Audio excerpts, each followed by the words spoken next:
Madam সরুন সরুন, আমার একটা খুব জরুরি কাজ আছে। আরে তুই কি পাগল নাকি? উইদাউট এনি পারমিশন তুই আমার ক্যাবিনে ঢুকে আমাকে চেক থেকে উঠিয়ে দিলি? তুই কি জানিস তুই এখন কি করছিস? যা এখান থেকে বেরো। ম্যাডাম আমি আমার কাজটা শেষ করেই চলে যাচ্ছি। তুই কি কাজ করবি? তুই কোনোদিন কম্পিউটার দেখেছিস? যা এখান থেকে। হ্যাঁ ম্যাডাম দেখিনি, কিন্তু দয়া করে ডিস্টার্ব করবেন না, আমাকে আমার কাজটা করতে দিন। দেখ তুই অনেক ছোট, তাই তোকে শান্তভাবে বলছি, বেশি বাড়াবাড়ি করিস না। যা এখন এখান থেকে। ম্যাডাম আমি শুধু আমার কাজটা করছি, কাজটা হয়ে গেলেই আমি চলে যাব। আমাকে একটু শান্তিতে কাজটা করতে দিন। তুই কম্পিউটার নিতে শুরু করেছিস? তুই জানিস এই কম্পিউটারের দাম কত? কোনো ক্ষতি হলে তোর বাবা সাবধানে এই কম্পিউটারটা ঠিক করার। তুই কি সেটা বুঝতে পারছিস? ম্যাডাম আপনি এত কথা কেন বলছেন? আমি তো বলছি এই কাজটা শেষ করে আমি চলে যাব। প্লিজ মাত্র 2 মিনিট, একদম চুপ করে থাকবেন। তুই কিছুতেই শুনবি না তাই না? দাঁড়া, তোর বাবাকে এক্ষুনি কল করছি, তারপর বুঝবি। ঠিক আছে, আপনি যাকে খুশি ডাকেন, তাতে আমার কোনো যায় আসে না।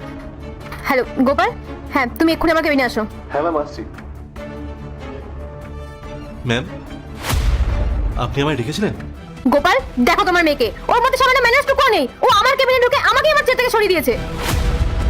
আর দেখো আমার কম্পিউটার নিয়ে কি সব করার চেষ্টা করছে।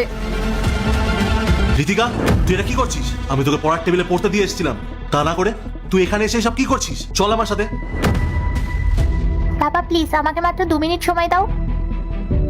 আমি একটা খুব জরুরি কাজ করছি, এটা শেষ হলে আমি এখান থেকে চলে যাব। কথা দিচ্ছি তোমাকে আমি। ঋতিকা আমি তোকে উঠতে বললাম না? একদম জেদ করবি না, চল এখান থেকে। বাবা আমাকে একটু সময় দাও না, আমি তো বলছি কাজটা শেষ করে আমি চলে যাব। তাহলে বারবার কেন বিরক্ত করছো? একটু চুপ করবে প্লিজ? বাহ চমৎকার, তোমার মেয়ে তো দেখছি তোমার কথা বিন্দুমাত্র কানে তুলছে না। তুমি কি ওকে বিন্দুমাত্র শিক্ষা দাওনি? বড়দের মুখের উপর তখন থেকে কিভাবে তর্ক করে যাচ্ছে। সরি ম্যাম, আমি ওকে এক্ষুনি সরিয়ে দিচ্ছি।